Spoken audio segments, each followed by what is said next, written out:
Oh, Ralph, even if the movie continues to baffle me at ignoring the video game aesthetics that made me enjoy the first one, it's good to know that the Benevolpe and the Big Lug aren't just having another montage of fun in the internet for no reason, as this trailer finally reveals, dun dun dun, the plot. This isn't quite a bold step, since Vanellope's arc felt really complete in the last film, only to be getting the same treatment Ralph received, finding one's purpose. So it's kind of like switch character arcs while destroying the payoff of the last film that created such an emotional impact. Anyways, glad they can still have fun in online GTA clones and have extended Disney cameos, because the heart of the story looks to make bold statements on the very place we hold deep in our hearts. Shit talking about BuzzFeed, which is why Taraji P. Henson will play a great bad guy that personifies this. For those who care about my opinion, I hated Creed.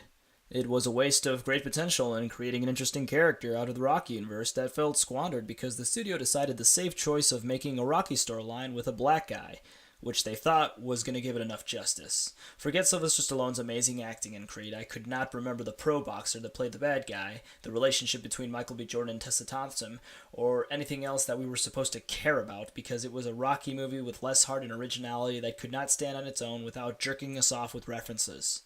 In the end, it had great fighting scenes and acting that couldn't hold itself in the ring with the rest of the film. Creed 2 finally looks to inject the franchise with the goofiness that made the sequels charming and memorable after all these years. Reintroducing Drago and his son into the story makes so much sense and looks to really create more insight into Creed's character, while also giving Stallone another reason to be his mentor that he actually needs.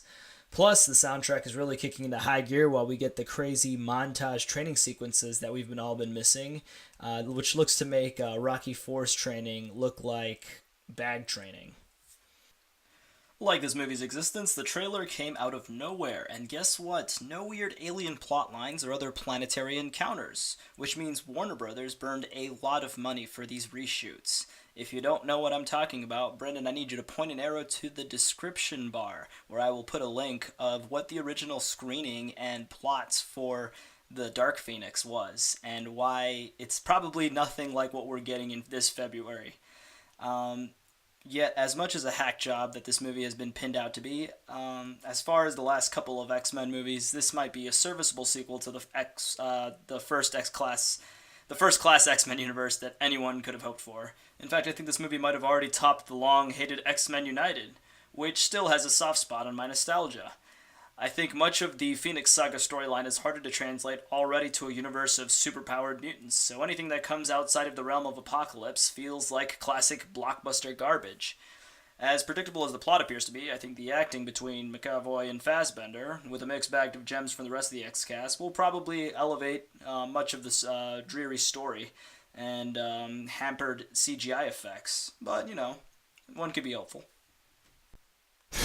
If this trailer was to convince us this isn't connected to any of the later Transformers film, then it's not doing a good job, especially since Michael Bay had to outright let people know that he's not involved with this at all.